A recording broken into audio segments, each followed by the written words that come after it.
पिछले दिनों ईरान के सर्वोच्च नेता सैयद अली खामेनी ने भारत में मुसलमानों की हालत पर अपनी राय जाहिर की।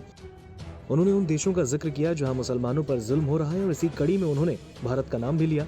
भारत ने इसका बुरा माना और प्रतिक्रिया देते हुए कहा कि ईरानी नेता की ये टिप्पणी न सिर्फ अस्वीकार्य है बल्कि निंदनीय भी है।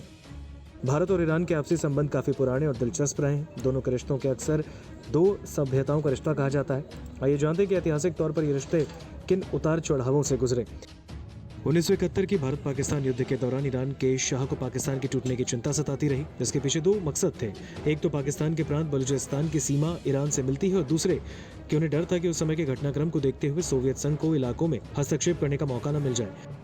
23 जून 1971 को भारत में ईरान के राजदूत ने प्रधानमंत्री इंदिरा गांधी से मुलाकात करके शाह का मौखिक संदेश दिया कि उन्हें और याह्या खान को आपस में बात करनी चाहिए। पीएम म्यूजियम एंड लाइब्रेरी मेरा के अक्सर पेपर्स बताते हैं कि इंदिरा गांधी का मानना था कि ये एक अजीब सा सुझाव था जिसका वास्तविकता से कोई लेना देना नहीं। उन्होंने तुरंत अपना एक मंत्री भेजकर रजा शाह पहलवी से कहलवाया कि इस मसले का समाधान पश्चिमी और पूर्वी पाकिस्तान के नेताओं के बीच बातचीत से हो सकती है। संदेश के जवाब में इंदिरा गांधी ने लिखा था, आपके संदेश पर मैं सिर्फ ये कह सकती हूँ कि शायद हम आपको पाकिस्तान की ओर से खड़ी की गई समस्या की व्यापकता को समझा पाने में कामयाब नहीं रहे। 1971 की लड़ाई से पहले अमेरिका ने पाकिस्तान को हथियार भेजने के लिए कई विकल्पों पर विचार किया, जिनमें ईरान भी शामिल था। रविंद्रनाथ टैगोर ने 1932 में ईरान का दौरा किया। ये वो वक्त था जब दोनों देशों के बीच कोई राजनीतिक संबंध नहीं था। भारत एक ब्रिटिश उपनिवेश था जबकि ईरान आज़ाद था लेकिन ब्रिटेन के प्रभाव में था। आज़ादी से पहले भारत की सीमा ईरान से लगती थी, लेकिन विभाजन के बाद सब कुछ बदल गया। जब सन 1953 में ईरान के शाह की सत्ता में वापसी हुई तो ईरान ने पश्चिम का साथ देने का फैसला किया, जबकि भारत ने गुटनिरपेक्ष देश बनने की नीति चुनी। ईरान पाकिस्तान को मान्यता देने वाला पहला देश था। सन 1965 और 1971 दोनों लड़ाइयों में उसने पाकिस्तान का साथ दिया। सन 1969 में ईरान के शाह पहली बार भारत आए। सन 1973 में इंदिरा गांधी ने ईरान का दौरा किया। शाह एक बार फिर अक्टूबर 1974 में भारत आया और ये दौरा इसलिए महत्वपूर्ण था क्योंकि ये यात्रा भारत के पहले परमाणु परीक्षण के कुछ महीनों के बाद हुई थी। इस दौरे के बाद से भारत ईरान से बड़ी मात्रा में कच्चा तेल आयात करने लगा और दोनों देशों के बीच कुद्रेमुख लौह अयस्क परियोजना को विकसित करने पर भी सहमति बनी।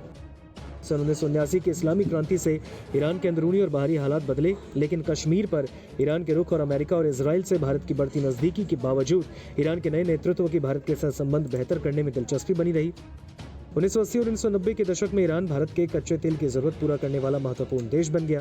दोनों देशों ने चाबहार बंदरगाह परियोजना और अफगानिस्तान के साथ मध्य एशिया को जोड़ने की दिशा में साथ काम किया। तालिबान के उदय के बाद उसके खिलाफ लड़ रहे बुरहानुद्दीन रब्बानी के नेतृत्व वाले नॉर्दर्न अलायंस को भारत और ईरान दोनों का समर्थन मिला, जबकि पाकिस्तान और तालिबान के रिश्ते जगजाहिर थे।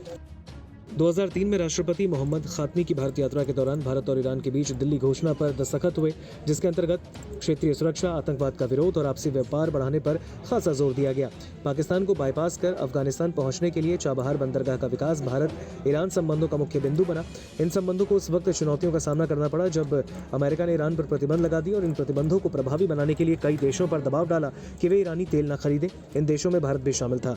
इन सबके बावजूद चाबहार परियोजना में भारत की दिलचस्पी बरकरार रही। भारत, ईरान और पाकिस्तान ने तीनों देशों को जोड़ने वाली तेल पाइपलाइन बनाने की संभावना पर गंभीरता से विचार किया, लेकिन बाद में सुरक्षा कारणों से भारत इस परियोजना से अलग हो गया।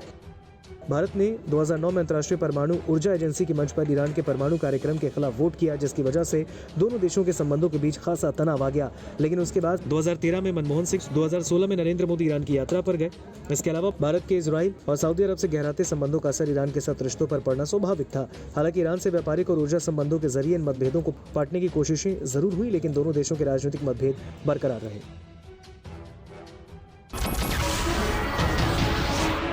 नमस्कार, मैं हूं मानक गुप्ता।